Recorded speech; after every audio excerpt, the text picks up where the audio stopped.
Hola, este es mi cuarto videoexamen para la materia de farmacoterapia en odontología. Mi nombre es Emilio Alonso Romero López, soy estudiante de la Facultad de Odontología de la Universidad Nacional Autónoma de México. A continuación, explicaré la farmacocinética, farmacodinamia, indicaciones, contraindicaciones, comportamiento de cada estructura química de los antibióticos vistos por su tamaño, tendencia hidrofílica, hidrofóbica, si es anfótero o la capacidad de atravesar membranas gram positivas y negativas. En primer lugar, tenemos al metronidazol. Este es un antiparasitario que inhibe la síntesis de los ácidos nucleicos, un antibiótico útil para tratar bacterias anaerobias, este es anfótero, y como primera indicación tenemos a la amblibiasis, o en segundo lugar a la amebiasis intestinal y hepática, después tenemos a las infecciones por bacterias anaerobias, y por último lugar a las infecciones por tricomonas. Las contraindicaciones son pacientes con antecedentes de discrasias sanguíneas, pacientes con hipersensibilidad a compuestos del imidazol, y como última contraindicación tenemos a las mujeres que están en su primer trimestre del embarazo.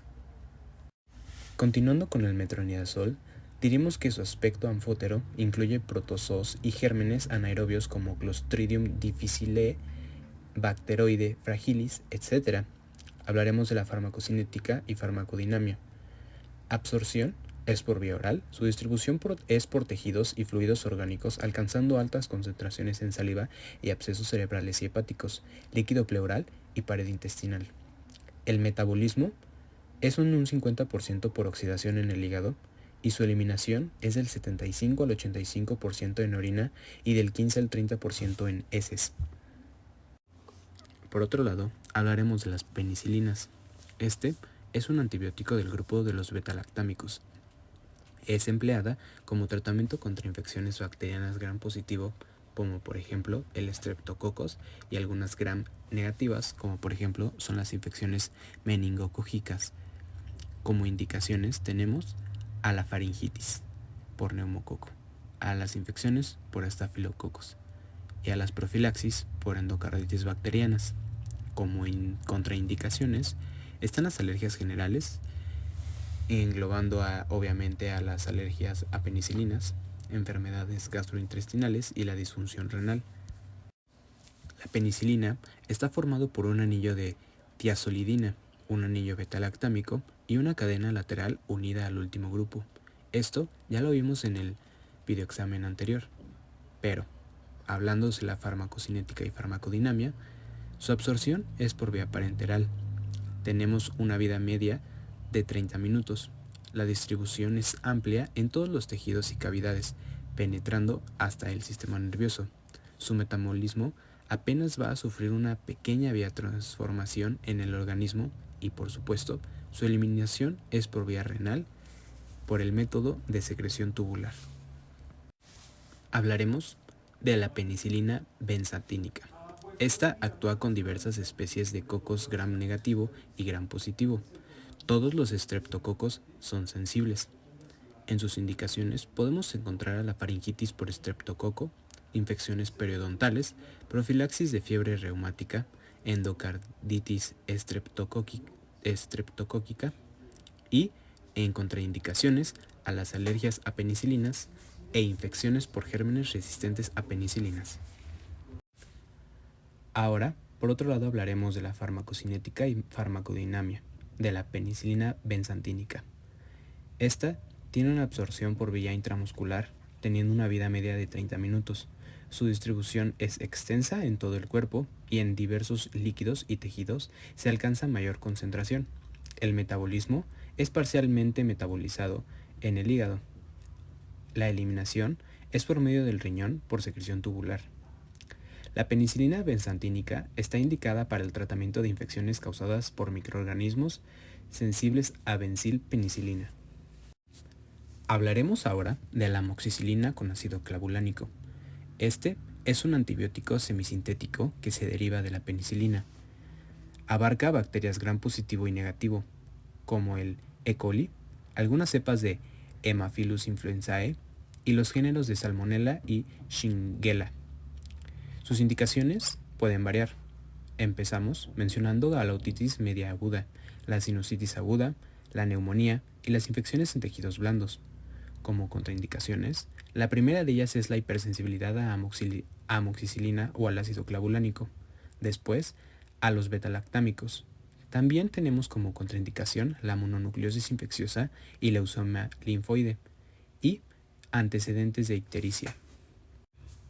Hablando de la farmacocinética y farmacodinamia, su absorción es por vía oral. Se absorbe en la mucosa gastrointestinal. Su distribución es en la mayoría de los tejidos y líquidos corporales. Su metabolismo es por medio del hígado.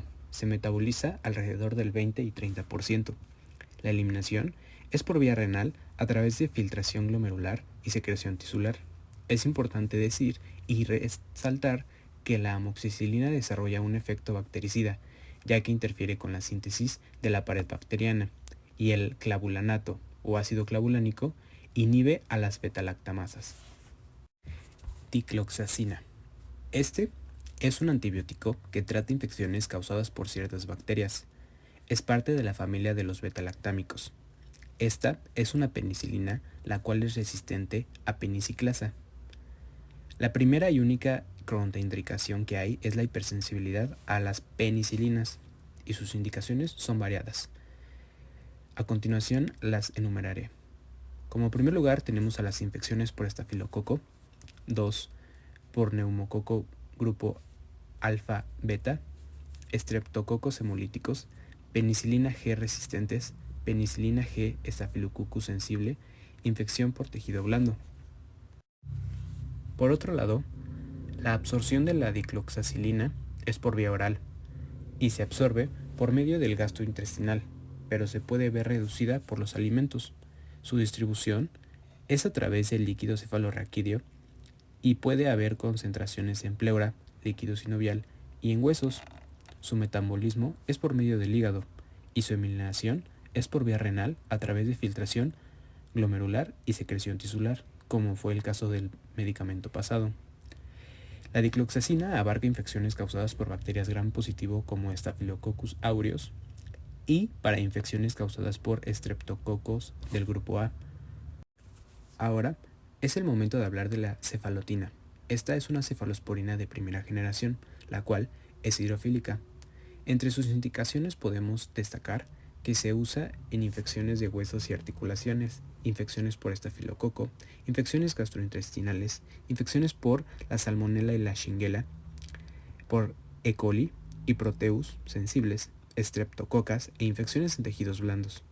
Sus dos únicas contraindicaciones son las reacciones alérgicas a la cefalotina y la hipersensibilidad a cefalosporinas. La cefalotina está absorbida por vía intravenosa, se distribuye por todos los líquidos y tejidos corporales excepto al cerebro y al líquido encefalorraquídeo. Su metabolismo es rápidamente desacetilada en el hígado y se elimina a través de la orina por túbulos renales.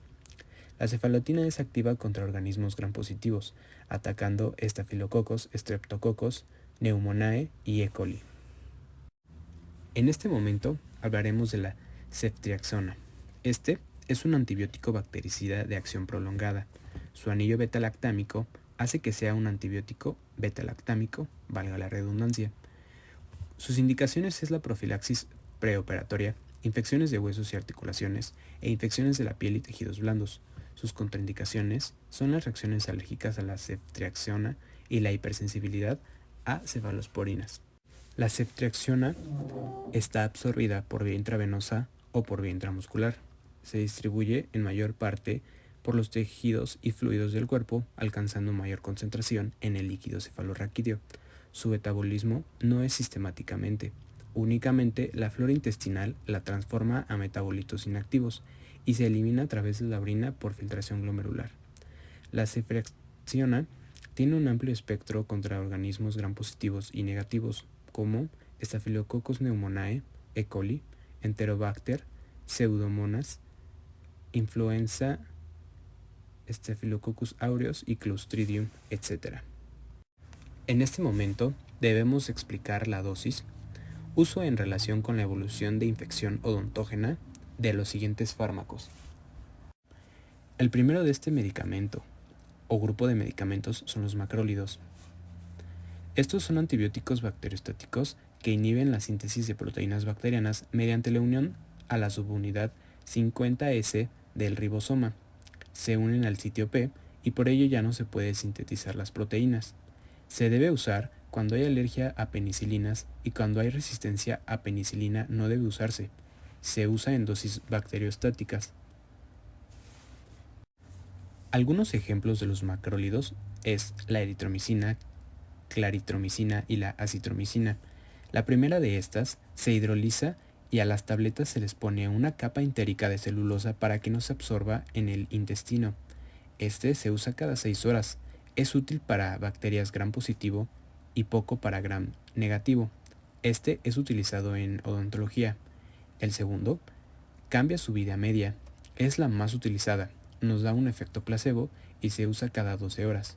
Y el último, pero no menos importante, es mayormente utilizada para las bacterias gram negativas, tomándose una vez al día por 3 días, y esta es efectiva contra Mycoplasma pneumoniae, Treponema pallidum y clamidia, etc. En segundo lugar, tenemos a las tetraciclinas. Estos son anfóteros y que entran fácilmente a bacterias gram positivas y negativas. Lamentablemente, ya son resistentes por su uso indiscriminado. Tiene acción bacteriostática porque solo inhibe su replicación. No es tan usado en la odontología porque en la boca no hay este tipo de bacterias intracelulares. Su cometido es el de inhibir la enzima proteasa, no a la bacteria, y se coloca localmente.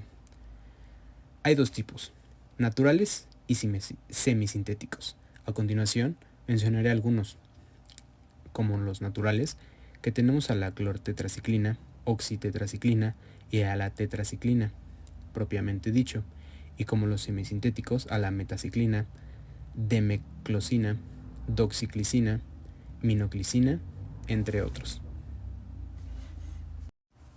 Metronidazol. Erróneamente clasificado como antibiótico. Es un antiparasitario. Se une al ADN del parásito para destruirlo y matarlo. Se utiliza en bacterias que crecieron después del tercer día, las bacterias anaerobias. No actuará si no está la enzima que utiliza para activarla, y esa enzima solo estará en las anaerobias. El metronidazol y tinidazol irritan el intestino. Se manda cada 8 horas por 3 días, dependiendo del paciente y la infección. Aminoglúcidos. Son un grupo de antibióticos bactericidas que detienen el crecimiento bacteriano, actuando sobre sus ribosomas y provocando la producción de proteínas anómalas. No es tan efectiva en una infección anaerobia o gram positivo. Bloquea los canales de sodio y calcio y funciona como anestésico. Es muy tóxico ya que se une a muchos tejidos y si se une en concentraciones altas causará sordera. En odontología no se utilizará. Se llega a utilizar cuando todos los otros medicamentos fallan. Cloranfenicol. Estos son antibióticos usados para bacterias gram positivo. Tienen una eficacia buena y no es la primera opción cuando no hay cultivo. No se debe utilizar como profilácticos. Solo se usa si se sienten síntomas. Se toma por vía oral, aunque es muy tóxico en el hígado y riñón. Actúa penetrando en la bacteria y uniéndose a las estructuras que sintetizan proteínas. De esta forma, se inhibe el crecimiento y el desarrollo de las bacterias. Antifúngicos. Estos inhiben etapas para que no sigan los otros pasos para que el orgoesterol, que el cual es un componente que le da estructura a la membrana de los hongos, no llegue a su síntesis. Los antifúngicos son lipofílicos y el ergoesterol es un lípido, por eso se une. Hay una posibilidad de aparición de resistencia. Los antifúngicos se subdividen en antifúngicos de acción sobre la membrana celular del hongo, los que actúan sobre la pared celular del hongo y los que actúan sobre el núcleo de la célula fúngica. El siguiente se llama trimetoprim sulfametoxazol. La trimetoprim impide la reducción del dihidrofobato a tetrahidrofobato, y el sulfametoxazol inhibe la conversión del ácido P-aminobenzoico en dihidropterato. Estos medicamentos actúan conjuntamente y hacen una sinergia al bloquear pasos sucesivos del metabolismo del folato de las bacterias.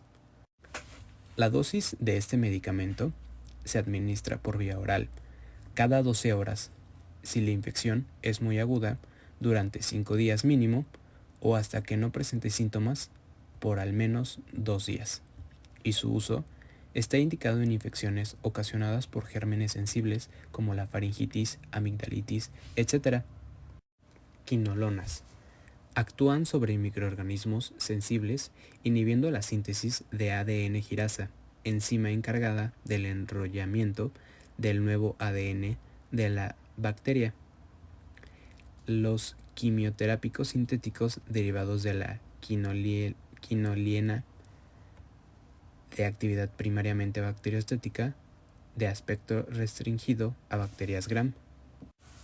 Ahora, hablando de la dosis, su administración del ácido nalixídrico es oral, 1 gramo cada 6 horas, y en niños 50 miligramos sobre kilogramo por día cada 6 a 12 horas. Y su uso, diremos que las de primera generación se utilizan para microorganismos gram negativo, por ejemplo, la E. coli, la enterobacteria, la salmonella, y las de cuarta generación son activas como bacterias anaerobias, como Clostridium y bacteroides. Lincosamidas. Estas tienen una actividad microbiológica muy similar y parecida a la que los macrólidos. Estos inhiben la síntesis proteica a nivel de los ribosomas 50S. Los cocos gram positivos y los bacteroides constituyen a las bacterias que estos atacan. Los bacilos gram negativos y enterococos, excepto Enterococcus faecium, son naturalmente resistentes. El principal efecto indeseable es la diarrea. Por lo general es moderada. Tenemos dos tipos de lincosamidas, la clindamicina y la lincomicina. La primera se administra de 600 a 1200 miligramos por día cada 6 horas, y la lincomicina se administra 600 miligramos a 1 gramo cada 8 a 12 horas. La clindamicina es un antibiótico de amplio espectro con actividad contra anaerobios gram positivos y extensa gama de bacterias anaerobias, incluso patógenos productores de beta-lactamasas. Por otro lado, la lincomicina se utiliza en pacientes alérgicos a penicilinas y es para tratar infecciones serias causadas por gérmenes de la familia de los estreptococos, neumococos y estafilococos. En este punto del video hablaremos de algunas patologías. Por ejemplo, empezaremos a hablar sobre la candidiasis. Vamos a presentar su clasificación clínica. Primero, diremos que según el Centro de Colaboración de Manifestaciones Bucales de la Infección por el VIH, perteneciente a la OMS, que radica en Copenhague, la CMB, candidiasis de la mucosa bucal, se clasifica en 4 tipos: la candidiasis pseudomembranosa, la candidiasis eritematosa, la candidiasis hiperplásica y la quelitis angular. A continuación, hablaremos de cada una, así como sería su tratamiento integral respecto a sus características patológicas. Cándida pseudomembranosa. Esta clínicamente se manifiesta por la aparición de unas manchas blancas en toda la boca, especialmente en surcos, mucosa yugal, lengua, paladar, amígdalas, etc. Se acompaña de halitosis y suele ser indolora. Aparece en niños y en adultos. La forma infantil puede ser una contaminación a través del canal de parto o por el uso de chupete o biberón pocos limpios.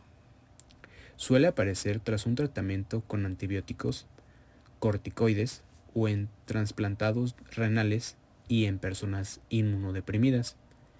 El hongo Candida albicans se acumula en el revestimiento de la boca. En la actualidad, hemos de presentar especial atención a esta lesión, ya que puede ser la manifestación inicial de un SIDA. Su tratamiento consiste en la administración de nistatina, 2 grajeas de 500.000 unidades o 10 mililitros, en su defecto 2 cucharadas, o miconazol, 10 miligramos 3 veces al día hasta una semana después. Si fracasa la terapia anterior, se debe administrar nistatina o miconazol más ketoconazol de 1 a 2 comprimidos de 200 miligramos por 15 días o fluconazol de 50 a 100 miligramos al día en dosis únicas, o por último el itraconazol, que se debe administrar de 100 a 200 miligramos al día en dosis única. En segundo lugar tenemos a la cándida eritematosa, también conocida como lengua dolorosa antibiótica. En su cuadro clínico tenemos que se manifiesta sobre la mucosa bucal, especialmente sobre las mejillas y sobre el paladar. Esta misma aparece en zonas enrojecidas y bien delimitadas, ligeramente dolorosas al contacto con los alimentos. Está acompañada de la imposibilidad de ingerir alimentos ácidos y picantes. Obviamente, también los calientes. En la lengua cursa con depapilación en áreas y es muy frecuente en pacientes con SIDA.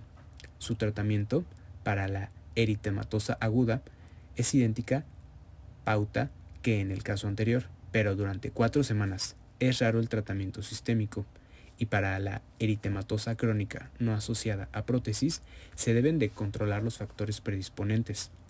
El miconazol en gel o la nistatina en pastillas 3 veces al día durante 4 semanas es la técnica o el tratamiento que seguiremos en este tipo de cándida. En tercer lugar tenemos a la cándida hiperplásica. En su cuadro clínico tenemos que la forma más frecuente de manifestación clínica es una placa blanca que no desaparece al raspado y que puede ser confundida con la leucoplasia, la cual es un carcinoma. Los factores locales favorecedores de infección candidiásica, como son el uso de prótesis, el tabaco, la serostomía, la patología oral concomitante y los tratamientos tópicos, antibióticos y esteroides. Se presenta en personas inmunocompetentes.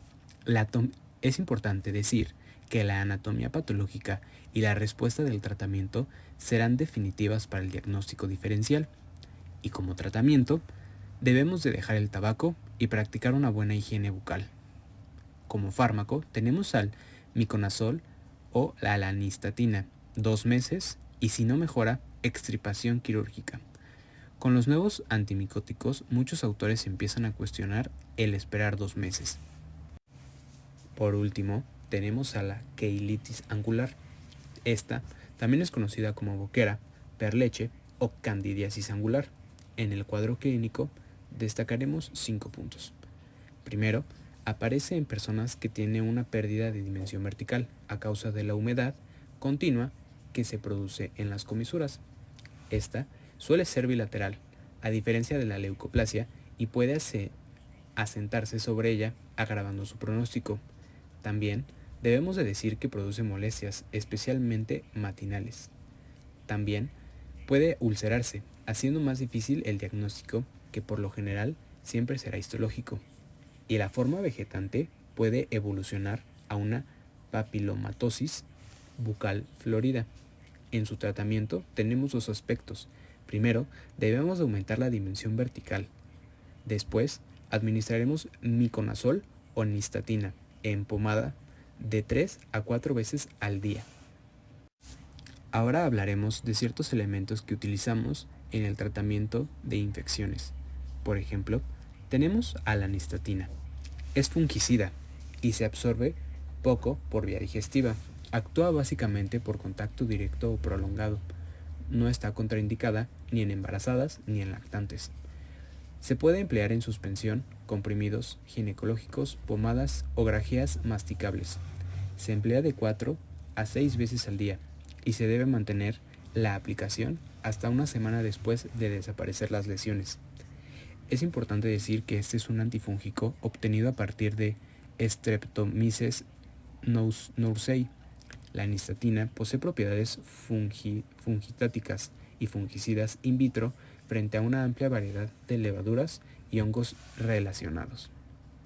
Ahora hablaremos de la posología de la nistitina. Se divide en dos, para pacientes pediátricos y para pacientes en general. La posología para pacientes infantes o pediátricos es de 1 a 2 mililitros, o sea, de 100.000 a 200.000 unidades 4 veces al día. Y para pacientes adultos se han empleado dosis que varían entre 1 a 6 mililitros, o sea, de 100.000 a 600.000 unidades, 4 veces al día.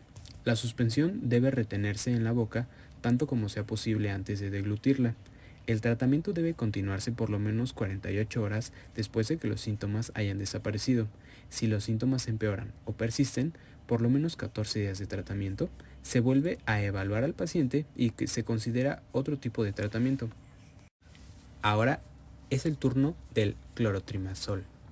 Es un medicamento que pertenece al grupo de los antifúngicos. Se utiliza para tratar infecciones causadas por hongos.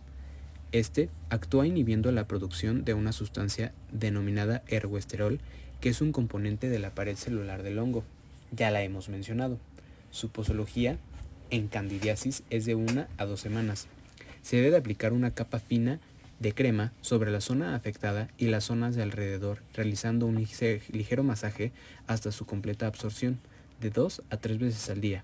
Una tira de crema es aproximadamente de 2 centímetros. Como contraindicaciones tenemos a la hipersensibilidad conocida al clorotrimazol e imidazoles en general o a cualquiera de sus componentes.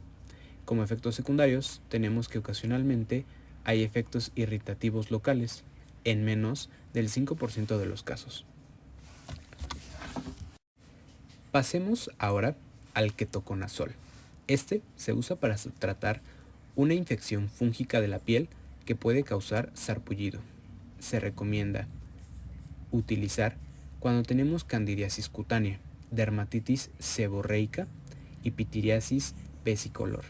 Las reacciones adversas del ketoconazol en crema son eritema, prurito, sensación de quemazón y dermatitis por contacto. Como contraindicaciones, tenemos a la hipersensibilidad a los componentes de la fórmula.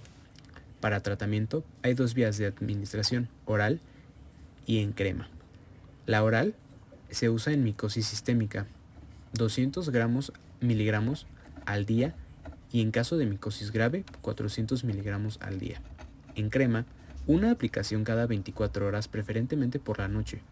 Se debe de prolongar el tratamiento hasta algunos días después de la desaparición de todos los síntomas.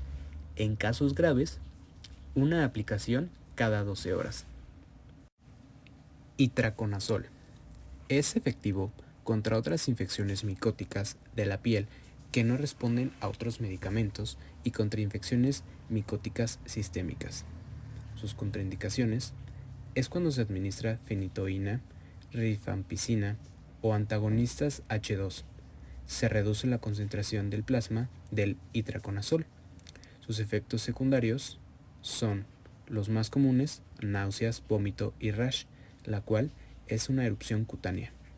Como posología, se recomiendan de 200 hasta 600 miligramos en micosis refractarias como dosis única por día en los adultos. En los niños de 3 a 16 años se han empleado hasta 100 miligramos al día. Es el caso ahora de la anfotericina B. Este es un antibiótico fungicida de la familia de los macrólidos poliénicos. Como recomendaciones, diremos que está indicado en aspergilosis, blastomicosis, coccidioidomicosis, criptococosis, candidiasis sistémica, histoplasmosis, mucormicosis, esporotricomosis, y sus efectos secundarios comprenden a la fiebre y a los escalofríos. Como tratamiento, tenemos que hay un polvo lifilosado estéril para reconstruirse y administrarse por vía intravenosa. Una dosis de 1 a 2 miligramos sobre kilogramo por hora si el paciente presenta reacciones agudas o no puede tolerar el volumen de la infusión administrado en 90 minutos, es posible prolongar el tiempo de infusión. El tratamiento puede empezar con una dosis diaria de 3 a 4 miligramos sobre kilogramo según las necesidades en el caso clínico de nuestro paciente. Ok, ahora una pregunta. ¿Cuál es el antimicótico de elección en caso de cándida bucal? Y como lo vimos anteriormente, viendo y revisando todos los tipos de cándida y todos los medicamentos que podríamos utilizar, debemos de dividir la respuesta en dos partes, para pacientes pediátricos y para pacientes adultos. Diremos varios antimicóticos, pero los primeros de cada caso son los que recomendaremos más. En pacientes pediátricos se debe de usar en suspensión de nystatina, o sea, administrar 250,000 unidades cada 6 horas durante 7 a 10 días. En caso de que falle o como otra alternativa de tratamiento, al miconazol con 100 miligramos cada 6 horas. Y ahora, para pacientes adultos, tenemos como primera opción al ketoconazol, del cual vamos a administrar de 200 a 400 miligramos cada 24 horas durante 2 a 3 semanas. Otra opción sería el itraconazol, debemos de administrar de 100 a 200 miligramos cada 24 horas de 2 a 3 semanas. Y por último, pero menos importante, al fluconazol, en el cual será un rango de 100 a 400 miligramos cada 24 horas durante el mismo tiempo, o sea, 2 a 3 semanas. Hablaremos del herpes labial genital, la cual es una infección provocada por el virus del herpes simple en la comisura de los labios o el área labial. Su cuadro clínico incluye hormigueo, picazón y o ardor alrededor de los labios. Ampollas llenas de líquido suelen aparecer a lo largo del borde de los labios, secreción y costras. Es importante decir que en un primer brote también puedes experimentar fiebre, dolor en las encías, dolor de garganta, dolor de cabeza, dolores musculares y tener a los ganglios linfáticos inflamados. Como tratamiento, diremos que el herpes labial por lo general desaparece sin tratamiento en el plazo de 2 a 4 semanas. Hay diversos tipos de medicamentos antivirales recetados que podrían acelerar el proceso de la curación. Por ejemplo, el aciclovir, el valaciclovir, el famciclovir y el penciclovir. Ahora hablaremos del herpes zóster. Esta es la reactivación del virus de la varicela en el cuerpo que ocasiona un sarpullido doloroso. En el cuadro clínico podemos incluir dolor, ardor, entumecimiento u hormigueo, sensibilidad al tacto, un sarpullido rojo que aparece unos días después del ardor, ampollas llenas de líquido que se abren y forman costras, picazón, fiebre, dolor de cabeza, sensibilidad a la luz y fatiga. Como tratamiento, no existe cura para el herpes zóster, pero si se lo trata sin demora con antivirales recetados por médicos, se puede acelerar la recuperación y reducir el riesgo de complicaciones. Algunos de estos medicamentos son el aciclovir, el famciclovir y el valaciclovir. El herpes zóster puede causar dolor intenso, por lo que el médico también podría recetarte un parche de capsicina tópica, anticonvulsivos como por ejemplo la gabapentina, antidepresivos tricíclicos, agentes entumecedores, por ejemplo, lidocaína aplicado en crema, gel, spray o parche para la piel, medicamentos que contienen narcóticos, por ejemplo, la codeína, o, en su defecto, una inyección que podría ser de corticosteroides o de anestésico local. Aciclovir es un fármaco antiviral derivado de las guanosinas, que se usa en el tratamiento de las infecciones producidas por el virus de la varicela zóster y el virus del herpes simple. Como contraindicaciones es en pacientes que desarrollan hipersensibilidad e intolerancia a los componentes de la fórmula. Sus efectos secundarios es la inflamación o flebitis en el sitio de inyección en aproximadamente 9% de los pacientes. Se presentan náuseas y o vómito alrededor del 7% de los pacientes. Prurito, exantema o urticaria ocurrieron aproximadamente en el 2% de los pacientes. También rash, fotosensibilidad y anafilaxia. Posología para el herpes zóster con aciclovir. En vía oral se administran 200 miligramos cada 4 horas y por vía intravenosa en infecciones en pacientes inmunocomprometidos 5 miligramos sobre kilogramos en una velocidad constante de 1 hora por cada 8 horas. 15 miligramos sobre kilogramo al día por 7 días en pacientes adultos con función renal normal. Valaciclovir. Es medicamento antiviral para el tratamiento de las infecciones causadas por el virus del herpes simple y virus varicela zóster. Como contraindicaciones, es en casos de hipersensibilidad al valaciclovir, aciclovir o a cualquier componente de la formulación. No se recomienda durante el embarazo ni la lactancia, y como efectos secundarios tenemos a la cefalea, náuseas, mareos, vómitos, diarrea, erupciones, incluyendo la fotosensibilidad y el prurito. La posología es de forma oral, ya que para tratar el herpes zóster se toma por lo general cada 8 horas, 3 veces al día durante 7 días, y para tratar el herpes genital se toma 2 veces al día durante 5 días. Ahora tenemos otra pregunta, la cual dice, ¿por qué no funciona el aciclovir en la influenza? Bueno, no funciona porque tiene una actividad antiviral limitada al virus herpes. En el caso de la influenza se tiene que utilizar claramente un antiviral que ataque el virus de la gripe. Se usa oseltamivir oral.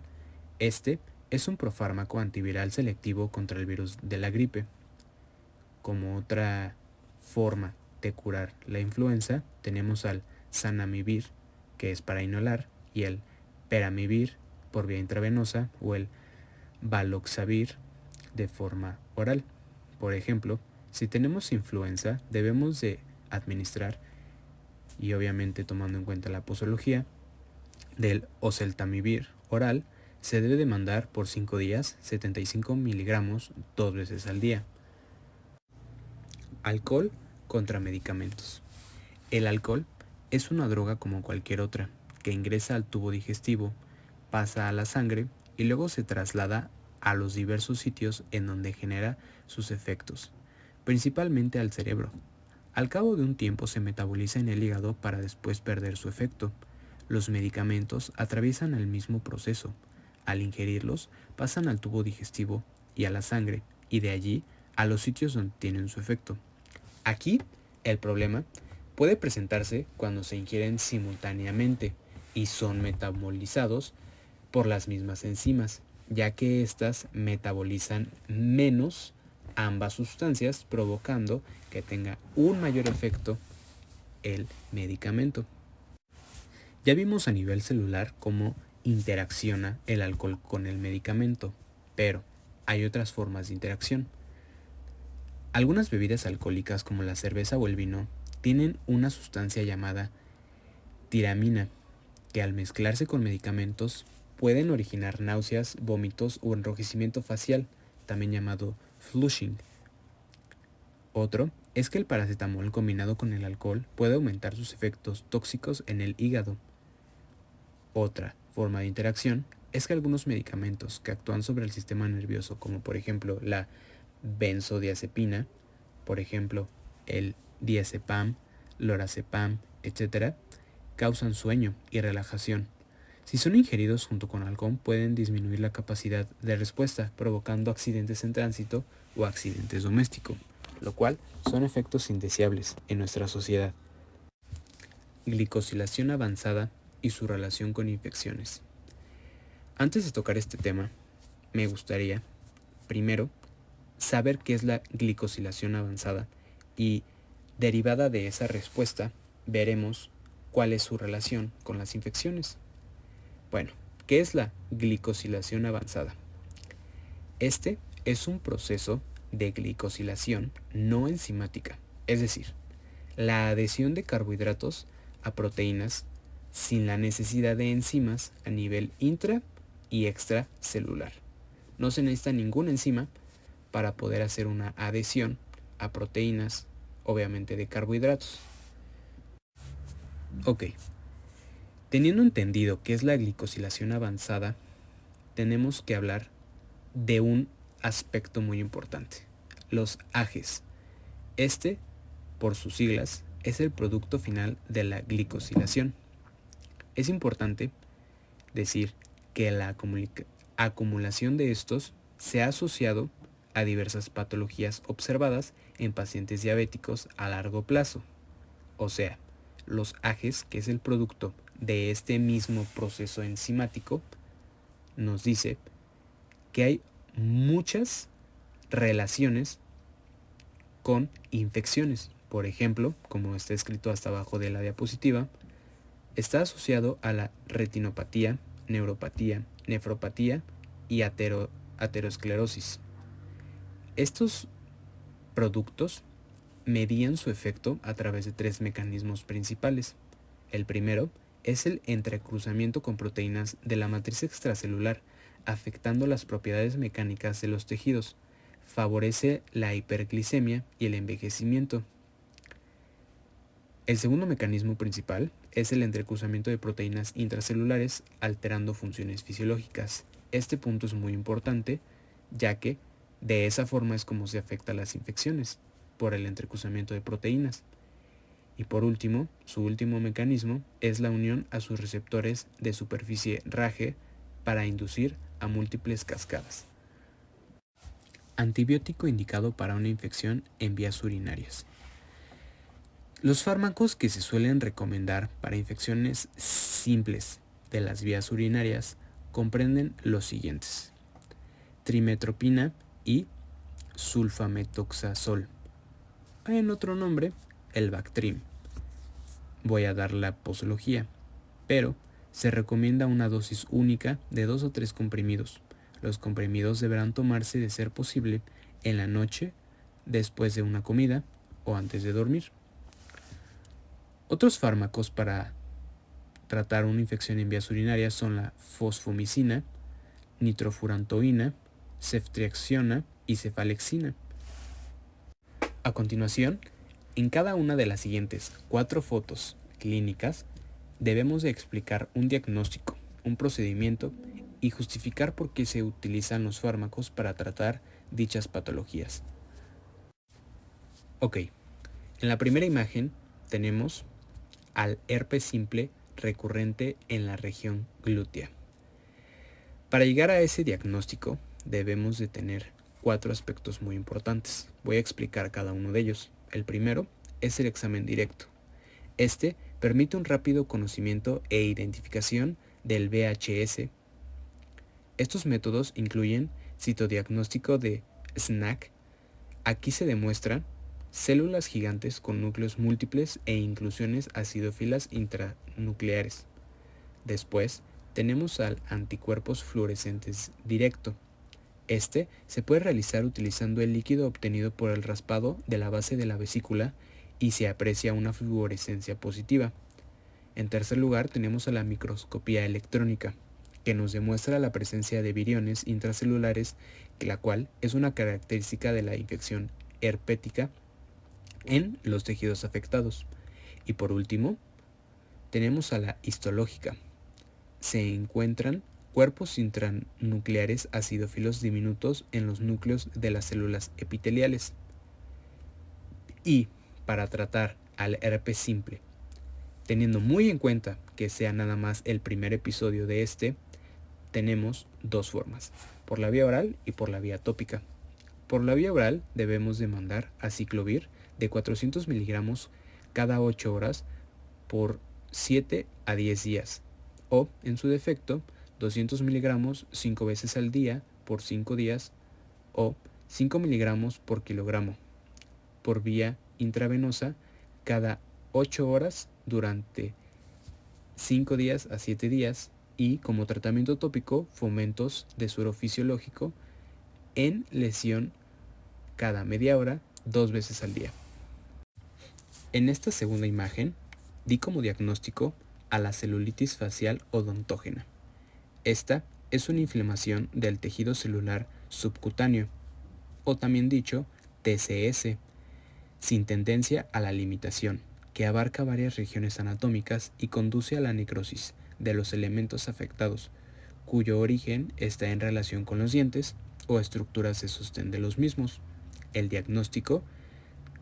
diagnóstico se debe de tomar en cuenta la extensión de la inflamación a más de una región anatómica, la presencia de un diente afectado en el área inflamada por caries dental, retención dentaria, pericoronaritis, presencia de quistes odontogénicos, traumas dentoalveolares y patologías pulpares pueden desencadenar dicha celulitis. Yo como tratamiento, en el primer episodio, mandaría administrar 2 gramos de cefazolina 2 veces al día por vía intravenosa. Por otro lado, en la imagen 3, yo diagnostiqué candidiasis eritematosa.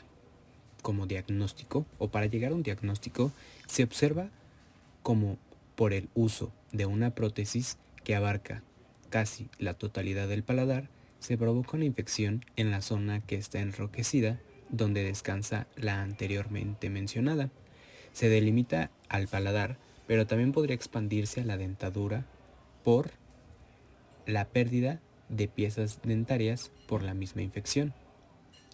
Se diagnostica por todo el cuadro clínico, que son las lesiones delimitadas en color rojo que se observan del lado derecho.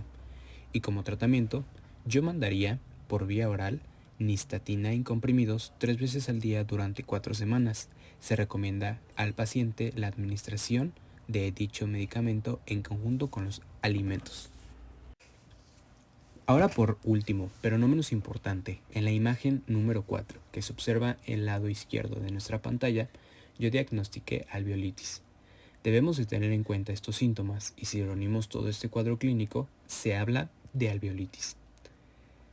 Empezaremos diciendo que el paciente presenta dolor agudo en la zona que irradia hacia los ojos, hacia el oído y hacia el cuello dependiendo de la zona de la extracción. Mal aliento y sabor desagradable. Inflamación de la zona, coágulos grises en el alveolo post-extracción. Ahora, si englobamos todo esto, debemos de tratarlos. Lo englobé en 4 diferentes aspectos. El primero de ellos, como tratamiento, sería enjuagar la cavidad. Puedes eliminar así partículas de alimentos y otros residuos. También, el cirujano dentista debe de vendar con medicamentos. Se debe de rellenar la cavidad con medicamentos en gel o en pasta. Estos se deben de cambiar periódicamente. También, condicionados al dolor, se recetan analgésicos. Tenemos que vamos a recetar al ketorolaco de 30 miligramos por vía intramuscular seguido de una dosis oral de 10 miligramos cada 6 horas. Otros estudios recomiendan también el uso de Celecoxib oral de 200 miligramos. Y por último, el cuidado personal. Esto más que nada engloba la técnica de cepillado y el control de por lo menos lavar los dientes después de que cada vez que consumamos alimentos. Y eso sería todo. Por último, les presento mi artículo, llamado "El virus del herpes puede desencadenar la enfermedad de Alzheimer", sugiere un estudio de tejido cerebral. El hallazgo refuerza la teoría de que la exposición a ciertos microbios podría desencadenar la enfermedad de Alzheimer, por Kelly Servick. Usando estructuras diminutas parecidas a un cerebro cultivadas en una placa de laboratorio, los investigadores han encontrado una nueva evidencia de que un virus común responsable del herpes labial también podría ser una causa de la enfermedad de Alzheimer. Los científicos reprogramaron células de piel humana en neuronas y las desarrollaron en estructuras 3D y luego las infectaron con el virus del herpes simple, HSV1.